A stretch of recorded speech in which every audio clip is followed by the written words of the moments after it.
Hey guys, Desolator Magic here, and it's time to talk about a rather controversial topic, and it's not really controversial in the typical sense. I mostly just mean that about 50% of people are on one side of it, and about 50% of people are on the other, and there are such logical, reasonable reasons that each side has that even I am completely on the fence. I'm completely undecided about this. I don't think that's ever happened. I have an opinion about everything. In this case, I'm actually leaning just a little bit towards Wizards doing nothing wrong and them taking the appropriate actions. I know you might have to pick yourself up off the floor, maybe take some deep breaths, check for a pulse, make sure you didn't have a heart attack. Anyway, the topic at hand in this video is, does Wizards pressure vendors unfairly into promoting their products above their competition and sort of like abuse a monopoly-ish? Or are they taking perfectly intelligent, reasonable, fair steps to make sure that their company does well? And especially considering the popularity of the game and the fact that it's been out for 20 plus years.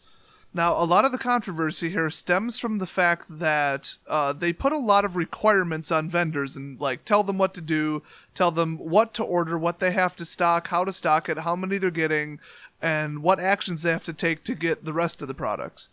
If you've seen my other videos complaining about how the WPN system is just a pile of crap because Wizards knows darn well that non-WPN locations sell a lot more of their product, then you've probably got a lot of the details, but I will say just in the simplest form possible, if you want the sets that are really, really popular and make the most money with the highest profit margin, you have to hold regular tournaments, typically at least 24 a year with a bare minimum number of players.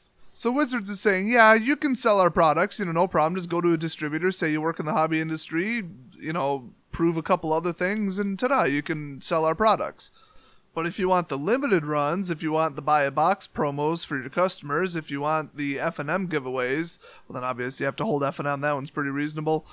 And if you want certain other products, then you better do things our way and join our program called the Wizards Play Network. Now, that sounds really bad. I mean, people would say, oh, that's like extortion, or it's like bribery, or, whatever. Not really. Now, if your store doesn't want to push Magic as like a big competitive event that a lot of people play with like recurring tournaments, and like that's what you're doing because, I don't know, for some reason you have either a more popular product that you're selling, I guess, or the customer base, demanded something different, then that's fine. Then you wouldn't join the WPN, and then you'd have less customers buying Magic products, so you don't need the other products that they are now not sending you because you're not part of the WPN. Let me just say, though, that is definitely a big dent in your wallet because the best, most money-making things are the ones that they send you with the WPN program. But if MTG is just something that you carry because some people want it, you don't really care about it, and you focus on just nothing but board games, or, nothing but sci-fi, or, fantasy, or role-playing, if you're an all Dungeons and Dragons store, whatever, it makes sense. You don't want to get that deep into it, so don't join the WPN. Now, on the flip side, if you do say, yes, Magic the Gathering is popular, it's been proven to sell well, we're going to put a lot of focus into it, we're going to invest a lot of money in the products, and we're going to hold regular tournaments, like Friday Night Magic, and try to tell people to show up and popularize it, tell them to bring their friends. Okay, then join the Wizards Play Network and get rewarded for what you're doing already. So that is a lot less shady than it seems on the surface. Now let me just mention again, it is really, really unfair to online single sellers who do a lot more work, move a lot more product, and help out people in rural areas or military bases. I mean, I ship to a lot of locations like that, and all we get from Wizards is a big screw you because we don't hold regular tournaments. Like as if that's the most important thing. Like as if nobody plays kitchen table Magic and nobody lives out in an area with no local gaming stores. I mean, come on. But that's a topic for and from another video. But let's talk for a second about the actual structure of structured play, I believe they call it. So any kind of DCI sanctioned tournament, anything that's ranked with their software. If you want to play Magic at your store, you could just put on casual tournaments, have all the rules you want, run it however you want, have no judges, have like beer at it, which you're not allowed to do. You can do whatever you want. That is not actually against any kind of rules because it's not, sanctioned play. But if you do want to hold sanctioned play because you really, really want those limited sets and you really want like the pre-release giveaways, the buy a box bonuses, and all the other stuff you get from the program, like also marketing materials, I believe you get, some of the posters, graphics, and cardboard cutouts as well. Well, then you have to score it with their god-awful software. You have to check people in with their DCI system. You have to, I think now have a judge, or I don't know. They kept changing the rules about having an RA versus a judge and who can do what, and whether the RA can play in it, and whether the scorekeeper and the RA can be the same person. I don't even know where that one landed because I don't care. And honestly, most stores do not comply with it anyway. They just lie and say they do. But you have to give out the prizes in a certain way. If you have leftover prizes that are, special run promos, you have to handle those in a certain way and give them away in a certain way. And you're not allowed to, sell them or keep them. And the list goes on and on and on. They specify, the cleanliness of your bathrooms. I mean, you have to do every last thing the way Wizards wants you to. And a lot of that is just a bunch of legal nonsense. You have to provide a safe and friendly, whatever, location for people to play. That's just so that they don't get sued. Somebody doesn't sue Wizards saying, hey, you told them to run this and somebody punched me in the face. Or things got super racist. Oh, time to get up the lawyer and call up CNN and, drag the media into this. But I've heard a lot of complaints from a lot of local gaming stores that have to hold the events, and especially the ones that used to hold the events, which I know of too. They both just said it's too complicated. They have all these minimum attendance, and you have to report it within, 48, 72 hours, whatever, and then half the time the reporting thing is offline and it breaks. Okay, not half the time, literally one time. But then you have to resort to paper, and you still got to track it, and you got to do matchmaking a certain way, and it all just was really not fun. So you've got to do all these things, jump through all the hoops, and read all the regulations, and hold at a bare minimum of 24 events per year, and I think you actually have to go up from that the next year. You absolutely have to sign up a minimum number of new people into the DCI system, and you absolutely have to have had, I believe it's 12 people show up to at least one event. Then they have average attendance and all this, so you have to put your time into promoting this. You have to talk to every customer that comes in and say, hey, do you want to get into Magic the Gathering? Because we need more people to attend this, or they're going to kick us out of the WPN program. Now, they don't literally say that, but they're thinking it. And that's kind of where, my main problem comes with. They're saying, hey, if you want to carry Magic, great, do whatever you want. But if you want to carry Magic successfully and make the most amount of money with it, and, get all the limited runs, get all the promos, make people happy, get people into your store, you better push MTG with a lot of effort. You better staff the tournaments. You better, do it this way and do it that way and have a person dedicated to doing this and have, this number of seats. And you have to run it this way with this many rounds and, all the other specifications they made. And the number one is that you have to run 24 events in a year. It is not optional. You cannot just be part of the Wizards Play Network, just because you're interested in it and then run, one tournament a month or run just the pre-releases. They don't let you do that. They kind of drive it down your throat that you have to drive it down your customers' throats, that MTG is a big thing in your store just to maintain WPN status. And that really does rub me the wrong way. I mean, would I not like it if my local gaming stores stopped holding Friday Night Magic and held it every other week? Yeah, that would suck, because you only get a certain number of weeks between sets until your deck is illegal. So it benefits the players, but does it really? Would I even be playing Magic if the WPN wasn't a thing, and if Wizards wasn't being so, strict and demanding and all that about how you promote the events, how you run them, and how often you run them? While I really don't like that, it doesn't kind of have a good vibe, when you kind of just think about it and feel it out. They're going pretty far down the wrong path, but they're not going too far. They're not saying, hey, you have to hold, at least Friday Night Magic, so at least 52 events, whatever, to get to this level of store, and then we'll send you, some posters, some prizes, whatever. But also, you're not allowed to let anybody ever play any kind of structured play with Pokemon, Vanguard, Force of Will, or any of our major competitors. You have to ban them from your store and never sell them and never hold any kind of event involving them. No, they do not do that. That would be really unfair. That would be going way too far.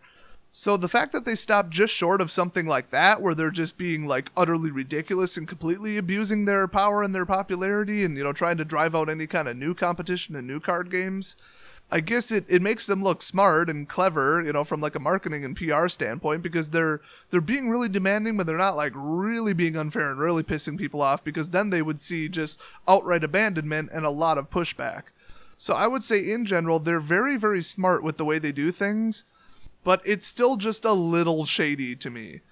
The one story that I think really bugs me about this is I've heard of somebody who played Magic all the time, but only casually. They played at school with their friends. So they had a big school thing. They played every single lunch hour, study halls, after school. They had like a little bit of like a gaming club going on. So they played constantly all the time. And they were so sick of going to the one local gaming store because every single time they went to it, and it was a really small store, they said, hey, you guys gotta show up for F&M. If you're gonna buy these packs and stuff, and you're gonna buy new cards, and you're gonna ask for these singles, why are you just playing at school? You play all the time, you love the game, you love building decks, come to F&M. And they weren't like, seriously, come to F&M or I'm gonna stop selling you products, but they were being really pushy.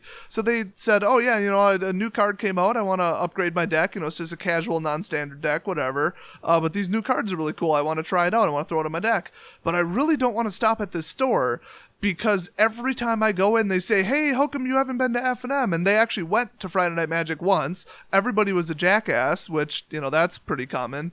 And everybody had net decks, so they didn't stand a chance. They didn't find it fun. They don't like losing when, they just play for way more, casual fun with their friends normally. And so they weren't going to go back to F&M, but still, they were buying product from the store. But the store was so close on, having, only 3 people showed up for F&M, or only 5, which is not quite enough. I think you need 6 to report it correctly. Otherwise, it doesn't qualify as an event, and they're going to lose their WPN status. So what do? They have to basically harass their customers and pressure them and push them into showing up to F&M. Now, of course, for someone like me, and most of you, obviously, it's very much the opposite. I don't mind at all playing at a highly competitive level with very, a lot of structure, nobody, cheating, nobody making up the rules as they go. And I love wacky, chaotic matches with my friends where it's like 4-player and we just make up the rules and you start with 5 land on the table or play Blitzkrieg or just some weird format, prismatic, EDH, whatever. That's fun too, but I also really like, highly competitive play because I'm a very competitive person. So, as much as I love going up against net decks, I disagree with it as a concept. I like the challenge of it because then it makes me feel twice as good about a deck that I personally made up that was all my idea and my math and my testing, and then I crushed, something that somebody thinks in their own mind is better. And of course, whether I win or lose at F&M, I'm still having fun, but I am very, very highly competitive and I really like winning. So if I could only play with my friends casually or people who never built standard decks and there was no place for me to come play on a regular basis formally, I wouldn't like that very much. I probably wouldn't be as into MTG at all. The one thing to remember is, while there's people like me and then there's tons of casual players, well, I kind of just gave it away, there's tons of casual players. I saw some number estimates, I think it was from one of those stockholder reports for Magic, from way back in the day. They had said, X amount of people will never show up to any kind of Friday Night Magic or not more than, twice a year or something like that. They almost exclusively play casual with just their friends, but they still buy boxes and packs regularly. Those people outnumber the normal F&M attendees like you would not believe. I think it was at least 10 to 1. It might have been even higher. I mean, for every, 1 or 2 people that move to a new location, a smaller city, it doesn't have a local gaming store at all, but they still get their friends into Magic, and then they, buy sealed boxes online, they buy singles from me online, and then they start, 12 people at the school are all playing Magic, those people are like, you would not believe the numbers. It's so much higher than, us as the people who are heavy enthusiasts and go on YouTube and watch videos about MTG because we're so enthusiastic about it. And we're the only people we see because we go to, local gaming stores and we play against each other and we think, oh yeah, this must be the whole market. No, it's casual players. It's all casual players. That's why Duels of the Planeswalkers came out, because they wanted to attract new people and kind of grow that market because it's huge. It's absolutely gigantic. So why would you want to pressure local gaming stores into pissing off those people and pressuring them to show up for structured play when they don't want to do that and that's just not their thing? So that's really like the dark side of it. But then if you think about it on the flip side, do you need Eternal Masters if all you have is casual players? Are people like, yes, I've got to get that $100 Force of Will because it's famous and I'm so into MTG. Oh, but I'm a casual player and I never show up to F&M or any kind of tournament or, any kind of GP or anything. Not really. You don't really need those products. And, if people just play casually, just play with cards they think are cool or just draft, Do they really want the buy a box promo for their collection? Do they even have a collection? Or do they just have a cube or, a bunch of random cards that they build with? So it does kind of scale appropriately with what kind of customers show up, but there is a bad side to it. There are negatives, and people tend to not consider those. So absolutely, all things considered, I just can't make a decision about whether or not Wizards is abusing their power. They're putting unnecessary restrictions on what a local gaming store has to do to carry all of their products. Otherwise, they're like, no, you're dead to us. You don't get anything special at all. You can sell our products, but you're basically Walmart and we don't care about you. Or are they saying, hey, if you have enough people showing up for F&M, then join the WPN program and we'll give you some cool stuff? It really just depends on how you look at it. Obviously, they're motivated by making money. You had Wizards of the Coast, but now you've got Hasbro. I don't think Hasbro always owned them. I think that's more of a recent thing. And Hasbro likes money. They like making lots and lots of money, so they rush out completely non-working garbage with some third-party software developers called Duels of the Planeswalkers or Magic Duels or whatever the hell they called it. And it doesn't really work, doesn't really make money, and doesn't really draw anybody into the game. So, it's just desperate money grabs without thinking. And then those kind of people making those decisions are also saying, hey, let's make the WPN and start saying, hey, hold a mandatory minimum of X amount of tournaments. So yeah, it's coming from a very greedy, place, and they're obviously always raising prices, always trying to maximize their profits, but it's like, yes, so is my company. I'm always trying to maximize profits. I never do anything horribly unfair, but I want to make money so that I can support my company and have money. Should never shame a company for making a reasonable amount of money or making reasonable efforts to make a reasonable profit. I think Hasbro goes a little bit too far sometimes, and this might be an example of it, but once you know where the WPN program and all these pressures and all these requirements are coming from and all the distributor rules, it's basically to force, at the end of the day, people to hold MTG as a really big common thing at all the stores. It's just to get the word out there, make themselves look bigger. But, like I said, there's a flip side. They are bigger. They are the most popular card game in the world. But it's a chicken and the egg thing. Did the ridiculous restrictions and their aggressive rules and all the policies that they've implemented, did that make them bigger? Or did they implement those policies to reward local gaming stores for pushing the product because they know it's bigger and they know it's successful? And they just want to prevent losses from them going in another direction to being like an exclusively Yu-Gi-Oh store. I think that would be a really dumb business decision.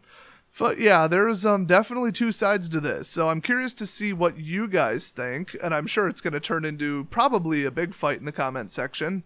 Because a lot of people are like, man, I absolutely hate Wizards. I hate the way they run half their programs. I hate the way they distribute their products. It's completely unfair. It's completely greedy. Complete monopoly abuse. And they're suppressing other games, and all their prices are ridiculous compared to what it costs to produce, and I hate them. And there's other people like, man, I wish I could find somebody to play Vanguard with, but Vanguard doesn't push, structured play down everybody's throats, so I never have a place to go every Friday and play. I'm so glad, at least for Magic the Gathering, I do have a place to play, and I do have formalized, rules and policies and prizes so that my local gaming store actually takes it seriously. So let me know your thoughts on this incredibly complicated issue, and I will see you guys next video.